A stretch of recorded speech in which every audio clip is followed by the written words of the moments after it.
السلام علیکم. په دې لسن کې به موږ خبره کوو چې په امیزان کې به ریټرن اوس ته ناست په پاکستان افغانستان کې او ستا سټور په امریکا کې دی او ته دا سوچ کې چې یاره سامان څوک ریټرن کړي زه به څه کوم. نه ته به هېڅ هم نه کوې. اف بی ای ماډل هم دی فلفلمنټ بای امیزان. امیزان به پیکینګ کوي، شپینګ کوي، ریټرن هر څه به امیزان کوي.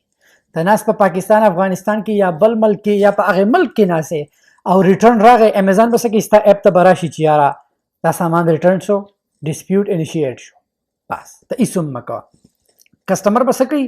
کسټمر پیسې په هولډ ساتلي چې رقمې پورې کسټمر سامان واپس کړی.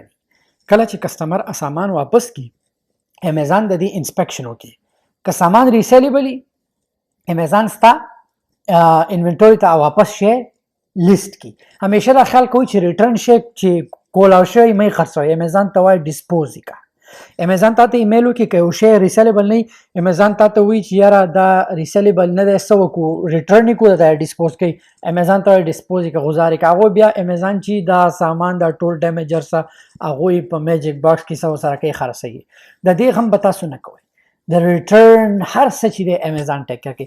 فلفلمنټ بای امیزان چې دی تاسو ته ما بیا ویلي دی، بیا راته وایم چې د سیلر دا کاري ته به صرف پروډکټ سورس کا لیست کا بس. امیزان ته سامان ورسوه، نور ته بېغمه شه، نور ته بېغمه شه چې که پرایویټ لیول کې پی پی سی چلاوه، امیزان د تر ریټرن هر سره ته هغو ټیک کوي. ته هېڅ مه کوه. هر څه چې دي امیزان کوي، ته ښه په قلاره خپل لیسټینګ باندې، خپل سورسینګ باندې، خپل بزنس باندې فوکس کوه چې تا ته پریمیم درکوي، تا ته پکې فایده وي. ځو بل لیسن ته. مننه.